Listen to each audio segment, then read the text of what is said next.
The city of Brasshaven lived and breathed steam. Its streets thrummed with the constant hiss of valves and the clang of iron against iron.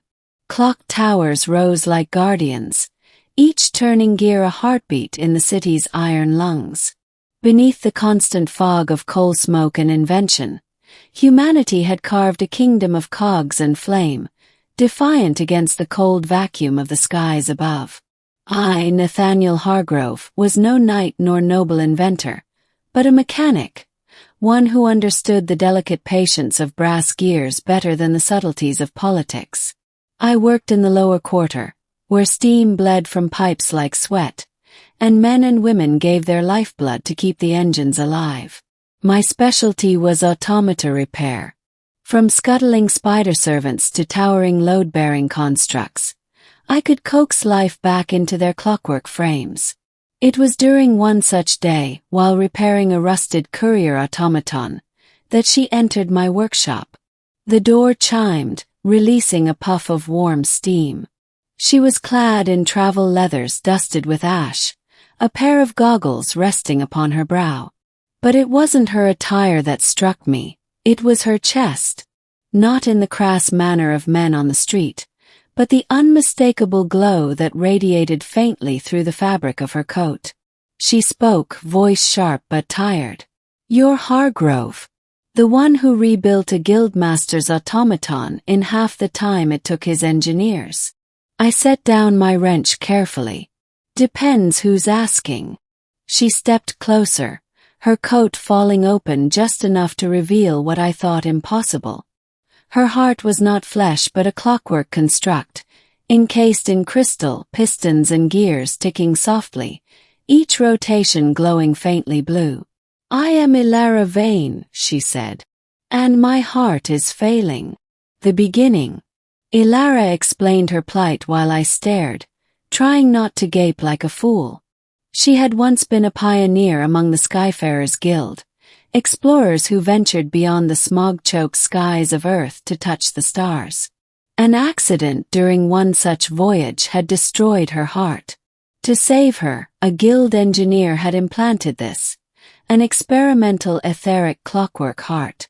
"It keeps me alive," she said, lowering her voice. "But its gears grind slower each week.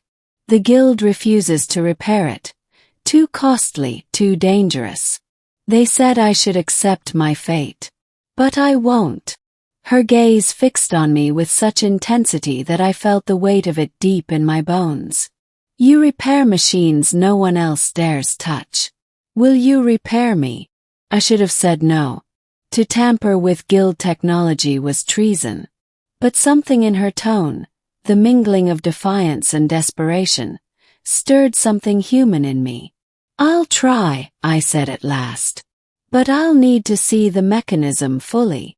She hesitated, then unfastened her coat, revealing the crystal chamber at the center of her chest.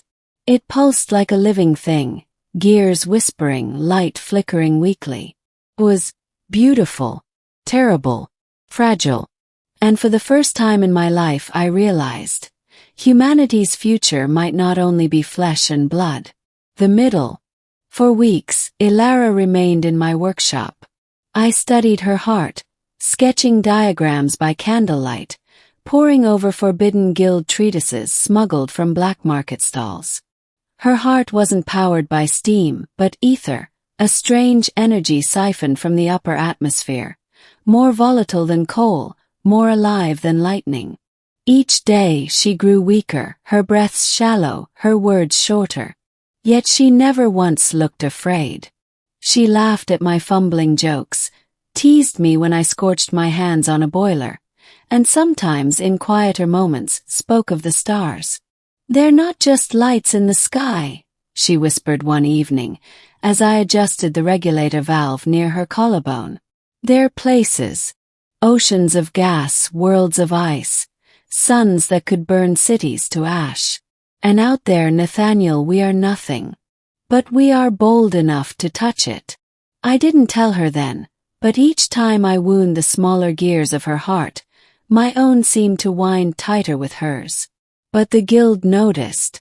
They came first with warnings, stern-faced inspectors in polished brass armor, reminding me of the laws.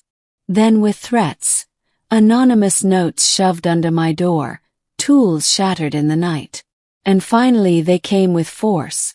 One night, as Ilara slept in the workshop's cot, I heard the unmistakable hiss of pressurized rifles being cocked outside. Guild enforcers. My hand tightened on a wrench, knowing it was useless against their weapons. Ilara woke instantly, her failing heart ticking louder with stress. "They've found us." "Then we run," I said.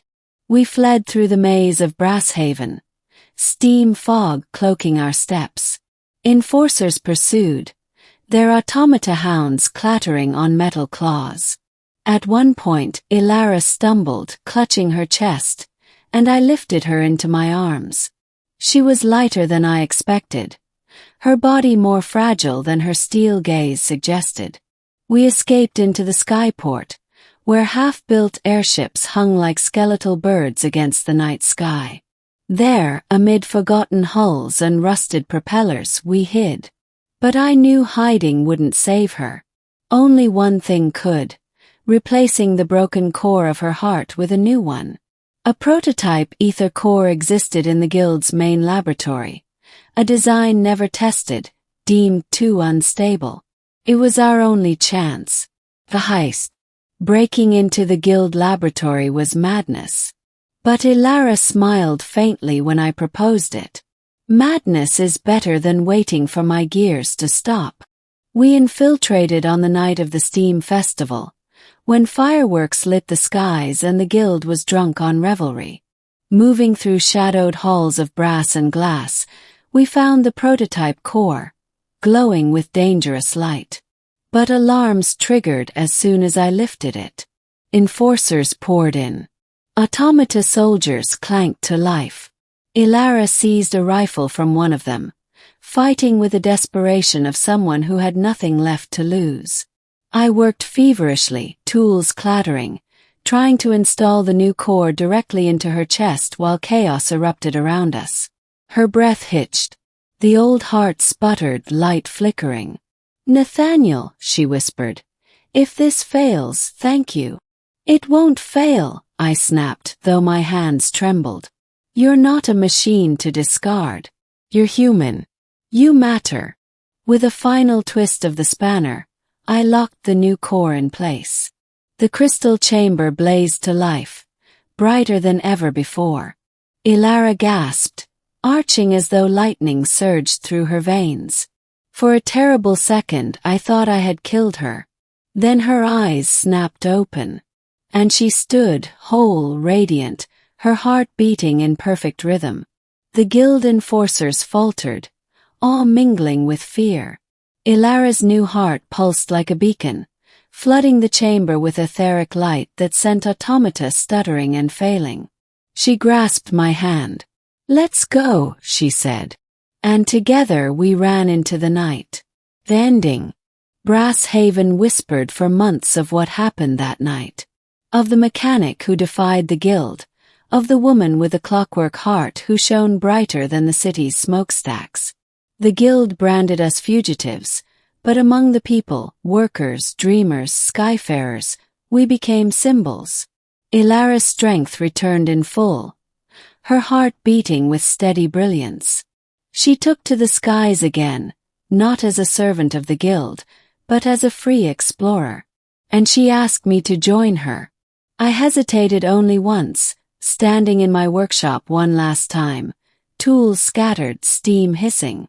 This was my world, grease and brass. But I looked at Ilara, her eyes alight with stars, her heart ticking strong, and I knew humanity's story.